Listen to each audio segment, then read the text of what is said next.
dear beloved, Boss Mike, Cervera.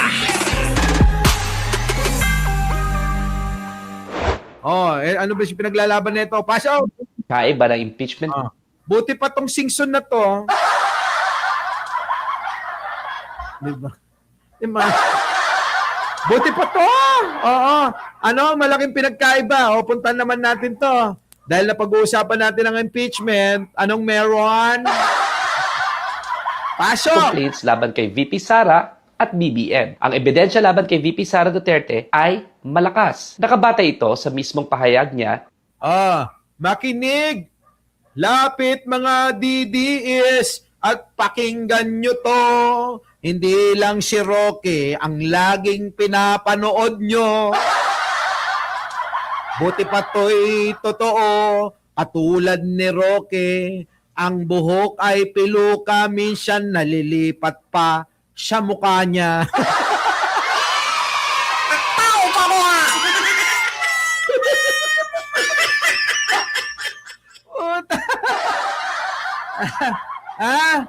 Di ba?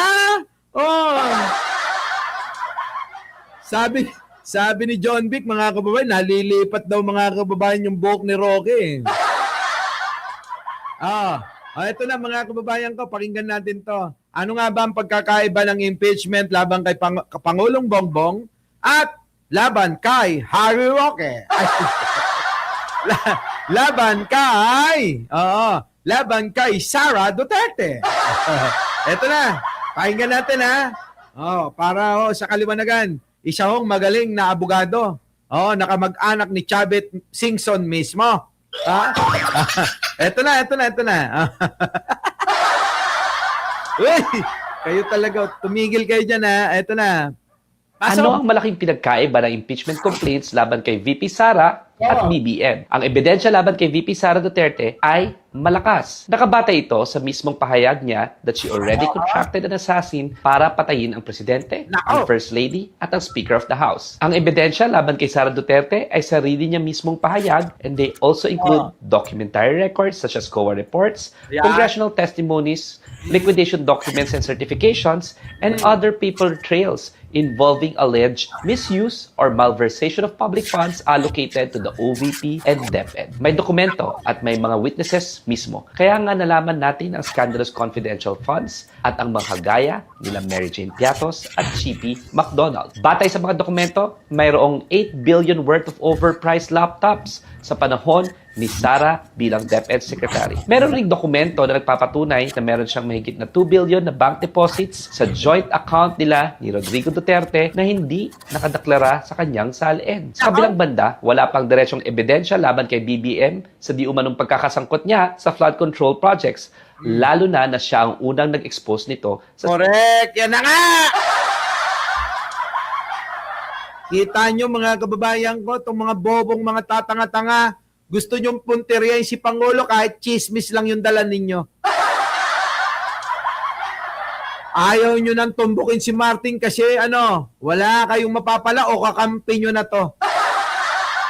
Nag-usap na ba si Saldico at saka si Martin na nilalaglag na tayo ng Pangulo kaya ilaglag na natin, ilabas na natin lahat ng mga ninakaw natin.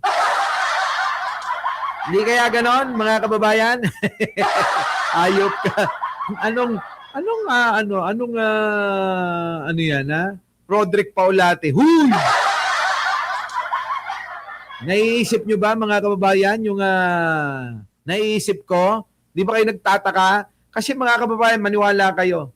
Ayon sa DDS vlogger mismo, nakausap ko kanina, yan daw ho yung gagawin nila.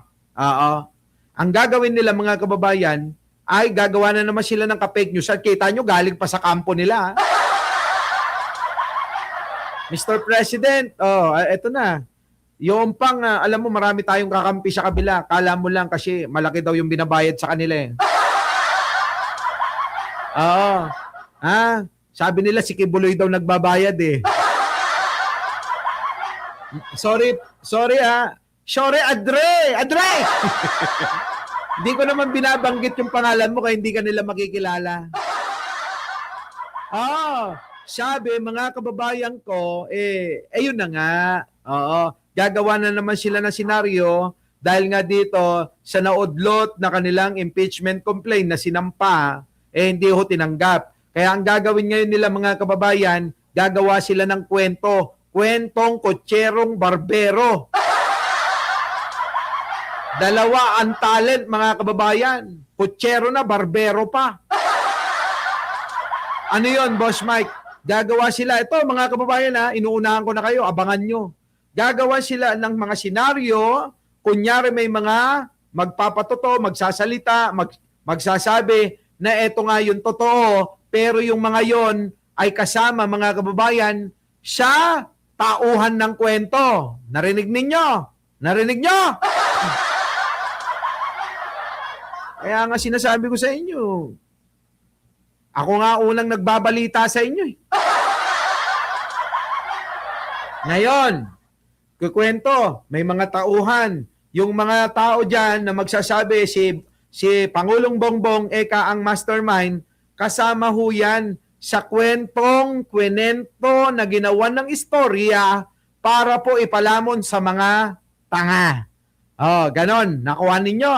At para kunin ang atensyon ng iba, baka kayo ay madali nila. Kaya sinasabi ko sa inyo mga kababayan ko, pag-iingatan nyo yung mga fake news nila. Walang gagawin niyang maganda, wala rin gagawing magandang balita para sa inyo. Bakit? Puro fake news lagi. Kaya nga sinasabi ko sa inyo, tinip sa akin ng isang DDS vlogger mismo na ganon yung kanilang mandato. Gustong ipagawa sa kanila, ma-make news, ipakalat ang ganitong naratibo. Na ang naratibo nila, ang mastermind daw ay si Pangulong Bongbong Marcos. Sabi na nga ng abogado na walang direkta na na makakapagturo na si Pangulo ay may kinalaman. Sabi rin yan ni Toby Chanco na kinagagalitan ng mga Martinico. Na laging inaaway ng mga tagapagtanggol ni Martin Romualdez. O kita nyo? Ano sabi? Ano sabi ni Toby? Si Pangulo nga ang nagalit. Pinagalitan. Sino? Si Saldico at saka si Martin sa harapan niya. Ulitin ko na naman. Diba? Ulitin ko na naman. Alam niyo naman yung mga DDS, bobo yan. Para sa kanila mga kababayan, hindi ubra yung pong 1, 2, 3 beses na ulit. Kailangan sa kanila mga kababayan, araw-arawin . Diba? Araw-arawin mga kababayan. Baka vlogger po. Vlogger nyo yan. Vlogger nyo. Ngayon mga kababayan ko, ayan na. Buti pa nga yan si kahit ayaw nyo kay Chobi, ayaw natin kay Toby Chanco di ba? Pero siya mismo ang nagsabi mga kababayan. Ano sabi niya? Martin Romualdez, kulang na daw, murahin sa harapan niya. Ilang bahay sa Forbes ang kailangan mong bilhin. Buti pa si Mike Cervera, isa lang pwede na. Kayo ni Saldi, ang kakapal ng mukha nyo, halos lahat na ng bahay, bilhin nyo doon. Baka mamaya, yung bahay na lang ni Mike Cervera ang natitira na hindi nyo nabibili dahil hindi niya ipagbibili yan, sigurado.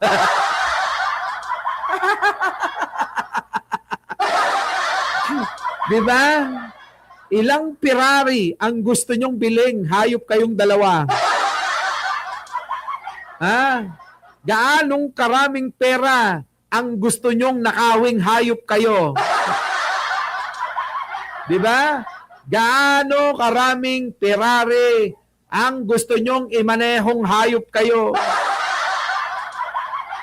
Gaano karaming kabyar ang gusto nyong kaining hayop kayo? Diba sabi ni Toby yan? Ano sabi? Mga kababayan, siguro na tauhan. Hindi na nakakain mula nung sabihan. Ang resulta, ayan, nangayayat na. Putik na yan, daig pa na in love yung dalawa. Sabi nga sa kanta, di na makakain, di pa makatulog, kung paano itatago ang mga ninaka. Putik. Mga kababayan, ang hirap matulog kapag ka nagnakaw ka ng napakarami, ano? Diba?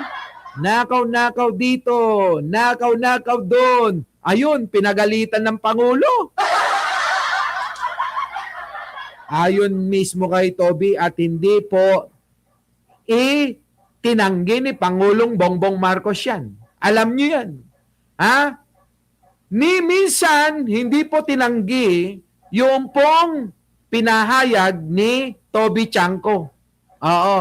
Na ano? Na ganun nga, pinagalitan itong dalawa na magpartner. Oo, sa pangungulimbat ng pera, si Martin at saka si Ko. Di ba?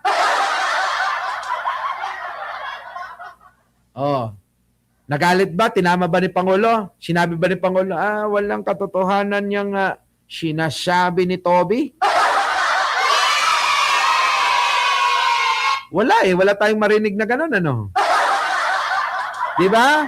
Tama ba? Wala rin sinasabi si Pangulo na, ay, si Mike Cerbero, wag nyo nang papasukin ng Malacanang. Di ba? Wala.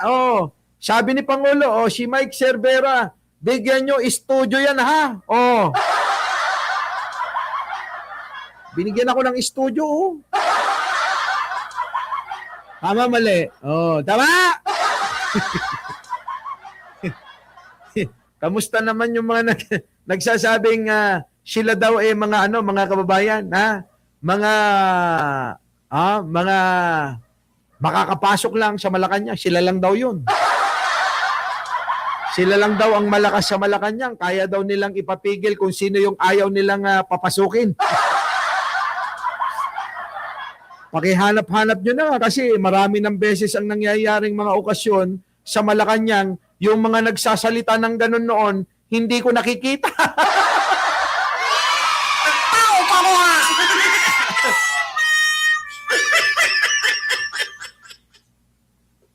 Tama? Diba? Kasi na yung mga nagsasabi na ganun. Kung sino ang gusto naming nang papasukin sa Malacanang, parang presidente. Yun lang ang makakapasok. Yan yung mga grupo ni Cerbera. Putik na yan. Sa totoo lang, mga kababayan, ayoko ng mga ganyan-ganyan, kaya lang, sa totoo lang. Oo. Diba? Pinipilit na nga lang pinipilit sa atin Kung yung iba nagmamakaawa sa atin, pinipilit yung mga yan.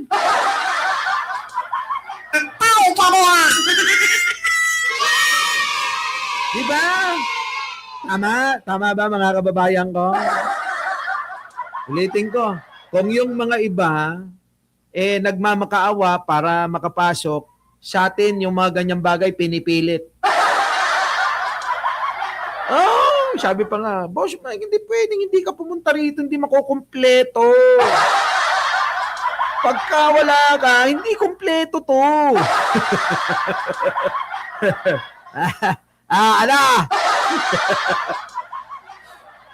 Butik, alam ko naman na nandyan lang kayo, ha? Pamasid-masid sa channel ko. Nagtatago sa mga ibang pangalan. Ay, nako. Tama. Di ba? Yan ang sinabi.